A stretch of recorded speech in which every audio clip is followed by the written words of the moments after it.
हे friends, आज हम बात करने वाले हैं आईसीआईसीआई बैंक की। मार्केट कैपिटलाइजेशन के हिसाब से आईसीआईसीआई बैंक, एचडीएफसी बैंक और कोटक महिंद्रा बैंक के बाद तीसरे नंबर पे आता है इंडिया में। आईसीआईसीआई बैंक का मार्केट कैपिटलाइजेशन 2,37,940 करोड़ है। 2020 के जून क्वार्टर में कंपनी का प्रॉफिट 2,599 करोड़ था, जो पिछले क्वार्टर से 50% बढ़ा है। तो चलो बैंक के बारे में शुरू से पढ़ते हैं। आईसीआईसी बैंक 1994 में फॉर्म हुई थी और इस बैंक को फॉर्म किया था आईसीआईसीआई इंस्टीट्यूट ने। आईसीआईसीआई का फुल फॉर्म है industrial credit and investment corporation of India. ICICI institute को 1955 में फॉर्म किया गया था, लगभग 40 साल आईसीआईसीआई बैंक फॉर्म होने के पहले। आईसीआईसीआई इंस्टीट्यूट एक जॉइंट वेंचर थी between world bank, public sector bank और पब्लिक सेक्टर इंश्योरेंस कंपनीज। इन तीनों का इक्वल हिस्सेदारी था आईसीआईसीआई में। तो आईसीआईसीआई इंस्टीट्यूट ने आईसीआईसीआई बैंक को फॉर्म किया और आईसीआईसीआई इंस्टीट्यूट को फॉर्म किया गया था इंडियन इकोनॉमी को बूम देने के लिए, कॉरपोरेट्स को फाइनेंस प्रोवाइड करके जो अपना बिजनेस सेटअप करे, इंडस्ट्रीज़ को सेटअप करे और जॉब अपॉर्चुनिटीज़ प्रोवाइड करे, जिससे फिर इंडिया की जीडीपी में ग्रोथ आए। एक्चुअली उसके कुछ टाइम पहले 1947 में इंडिया को फ्रीडम मिला और जैसा कि हम सब जानते हैं, इंडिया को पहले सोने की चिड़िया कहा जाता था और ब्रिटिशर्स सारा सोना ले गए, जहां फिर इंडिया की इकोनॉमी में कुछ नहीं बचा। तो गवर्नमेंट पे ये रिस्पॉन्सिबिलिटी थी इंडिया की इकोनॉमी में डेवलपमेंट लाना, और इकोनॉमिक डेवलपमेंट के लिए इंडस्ट्रीज़ का होना ज़रूरी था, लोगों के पास परचेजिंग पावर होनी ज़रूरी थी जिससे कंजम्पशन हो, और एक्सपोर्ट करना भी ज़रूरी था।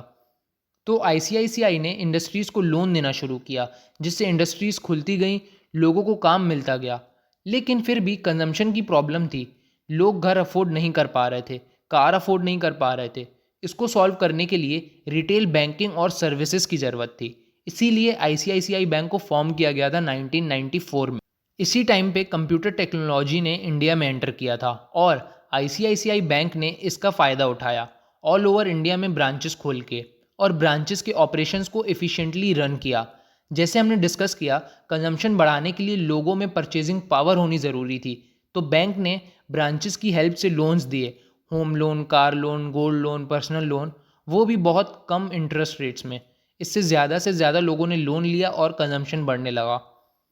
4 साल बाद 1998 में आईसीआईसीआई बैंक का आईपीओ आया, जहां आईसीआईसीआई की ओनरशिप 100% से 46% हो गई।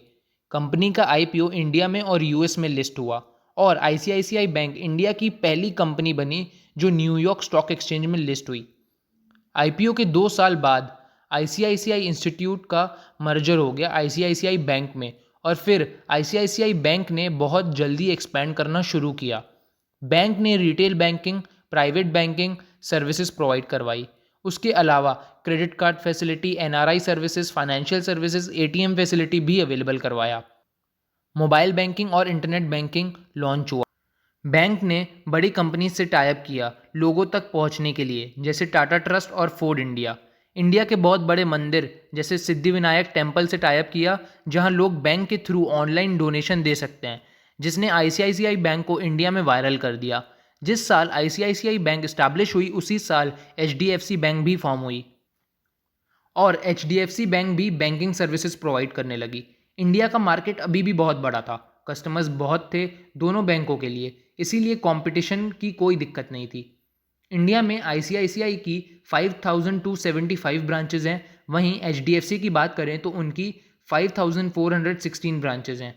आईसीआईसीआई के पास 15,589 एटीएम है और एचडीएफसी के पास 14,901। एचडीएफसी ने अपनी सर्विसेज और मैनेजमेंट के दम पे 6 करोड़ कस्टमर्स बना लिए, वहीं आईसीआईसीआई ने 5.5 करोड़ कस्टमर्स। एचडीएफसी बैंक को सक्सेसफुल बनाने में आदित्यपुरी का बहुत बड़ा हाथ है। 2012 तक सब सही चल रहा था, बैंक अपनी स्पीड में ग्रो हो रही थी। फिर आया आईसीआईसीआई बैंक वीडियोकॉन फ्रॉड, जहां बैंक की सीईओ चंदा कोचर ने वीडियोकॉन कंपनी को 3,250 करोड़ का लोन दिया और वो लोन डिफ़ॉल्ट हो गया, एनपीए डिक्लेयर हो गया और बैंक को बहुत बड़ा नुकसान हुआ। एलिगेशन ये था कि सीईओ चंदा कोचर ने ये लोन अपने पति के कहने पे दिया, क्योंकि वीडियोकॉन वेणुगोपाल धूत की कंपनी है और चंदा कोचर के हस्बैंड दीपक कोचर वेणुगोपाल के बहुत अच्छे दोस्त थे। ये पूरा मामला समझने से पहले चंदा कोचर बैंक की सीईओ कैसे बनी ये समझते हैं। Chanda Kochhar cost accounting institute से गोल्ड मेडलिस्ट बनी और 1984 में आईसीआईसीआई इंस्टीट्यूट में उनको रिसर्च एनालिसिस्ट की जॉब मिली। मतलब चंदा कोचर आईसीआईसीआई बैंक के फॉर्म होने से पहले थी। कंपनी में चंदा कोचर का काम इंडस्ट्रीज को रिव्यू करना था और रिपोर्ट्स के बेस में सजेशंस देना कि पर्टिकुलर इंडस्ट्री या कंपनी को लोन देना चाहिए या नहीं। उनका काम बहुत अच्छा था, इसीलिए 1998 में इनको जनरल मैनेजर की पोस्ट में प्रमोट किया गया, 2006 में डिप्टी मैनेजिंग डायरेक्टर और फिर 2009 में MD and CEO of bank. Chanda Kochhar का बहुत बड़ा हाथ था बैंक की रिटेल सक्सेस में। ये सक्सेसफुल बैंकर रहीं। 2011 में इनको पद्म भूषण अवार्ड मिला और ये वुमेन एम्पावरमेंट का बहुत बड़ा एग्जाम्पल बनी। जिस सोसाइटी में वुमेन्स को इनकेपेबल माना जाता था, उसी सोसाइटी में चंदा कोचर ने इंडिया की इकोनॉमी को बढ़ाया और आईसीआईसीआई बैंक की ग्रोथ का हिस्सा बनी। अब अप्रैल 2008 में एक कंपनी फॉर्म हुई न्यू पावर के नाम से। ये कंपनी 50-50% पार्टनरशिप में खोली गई वीडियोकॉन कंपनी के मालिक वेणुगोपाल और दीपक कोचर के द्वारा, जो कि चंदा कोचर के हस्बैंड हैं। 4 साल बाद 2012 में आईसीआईसीआई बैंक ने वीडियोकॉन को 3250 करोड़ का लोन दिया। चंदा कोचर बैंक की सीईओ हैं। इसका ये मतलब नहीं वो लोन प्रोवाइड करेंगी किसी को भी। ऐसे बड़े लोन कंपनी की बोर्ड मीटिंग्स में पास होते हैं। तो ये एक चीज़ है जो चंदा कोचर के फेवर में है कि बोर्ड मीटिंग में लोन पास हुआ।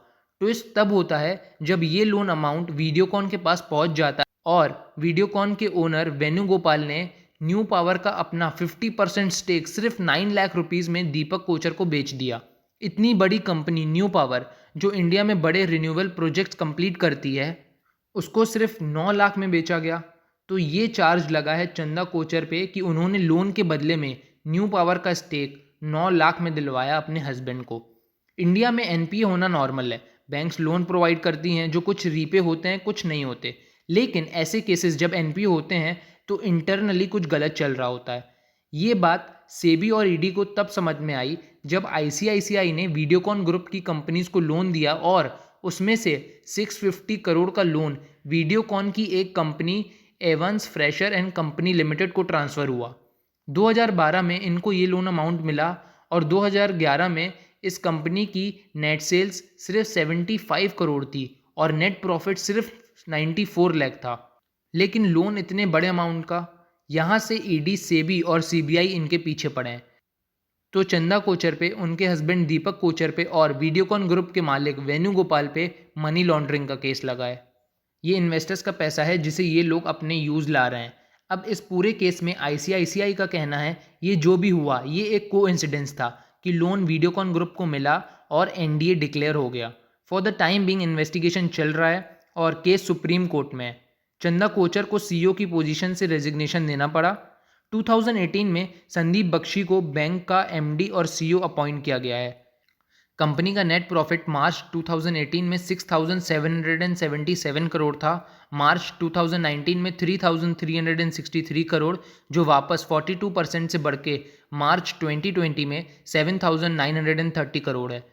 तो कंपनी का नेट प्रॉफिट जो घटा था वापस ट्रैक पे है। ये एक पॉजिटिव फैक्टर है बैंक के लिए। कंपनी की शेयर होल्डिंग की बात करें तो 35.13% फॉरेन इंस्टीट्यूट्स के पास है, म्यूचुअल फंड कंपनीज के पास 23.12%, सेंट्रल गवर्नमेंट 0.34%, जनरल पब्लिक के पास 6.35% और बाकी का अदर्स के पास है, जिसमें इंडिया की फाइनेंशियल इंस्टीट्यूट्स भी आती हैं।